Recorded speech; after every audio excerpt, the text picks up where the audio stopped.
आषाढी एकादशी सोहळा 25 जुलैला होतोय आणि याच सोहळ्यासाठी श्री विठ्ठल रुक्मिणी मंदिर समितीकडून सगळी तयारी करण्यात आली आहे। पंढरपुरात भाविकांसाठी विठ्ठलाचा महाप्रसाद म्हणून बुंदीचे 16 लाख लाडू तर राजगिर्याचे 1 लाख लाडू तयार करण्यात आलेत।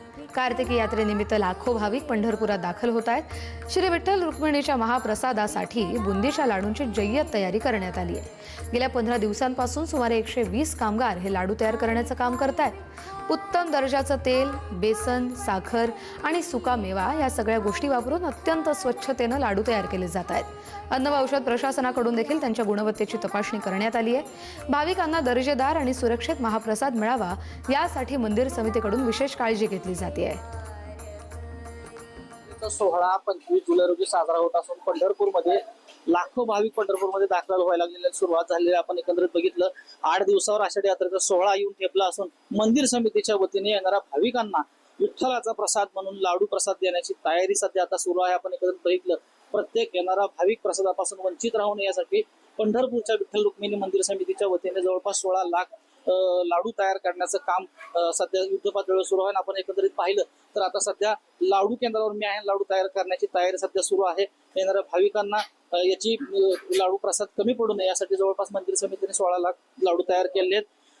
अन्न व प्रशासनाकडून याची गुणवत्ता तपासणी केलेली आहे आणि प्रत्येक भाविकाला जो विठ्ठलाचा प्रसाद आहे तो मिळावा यासाठी आता मंदिर समितीकडून तयारी करण्यात आली आपल्याला पाहायला मिळते। माझ्याबरोबर विठ्ठल मंदिर समितीचे कार्यकारी अधिकारी राजेंद्र शेळके साहेब आहेत। साहेब, काय सांगाल की किती भाविक लाडू तयार करण्यात आले? आता लाखोंच्या संख्येने या पंढरी नगरीत आता भाविक दर्शनासाठी दाखल झालेले आहेत। आपण पाहतोय आता काही 1-2 दिवसातच सोलापूर जिल्ह्यात पालखीचं आगमन होईल आणि या ठिकाणची गर्दी अजून वाढेल।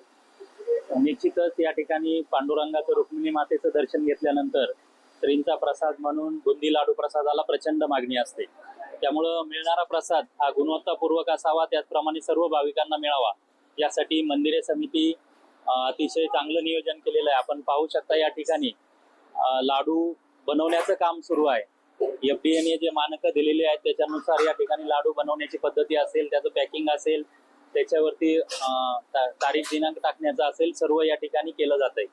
आपण पाहिलं तर येणाऱ्या आषाढी यात्रेसाठी जवळपास 16 लाख बुंदीचे लाडू तयार करण्याचा मंदिर समितीनं तयारी केलेली आहे। जवळपास 16 लाख लाडू तयार आहेत आणि येणाऱ्या प्रत्येक भाविकाला मंदिर परिसरामध्ये सुद्धा लाडू केंद्र असणार आहे आणि बस स्टँडवर सुद्धा लाडू केंद्राची तयारी सुद्धा केली आपल्याला पाहायला मिळते। माऊली डांगे, पुढारी न्यूज, पंढरपूर।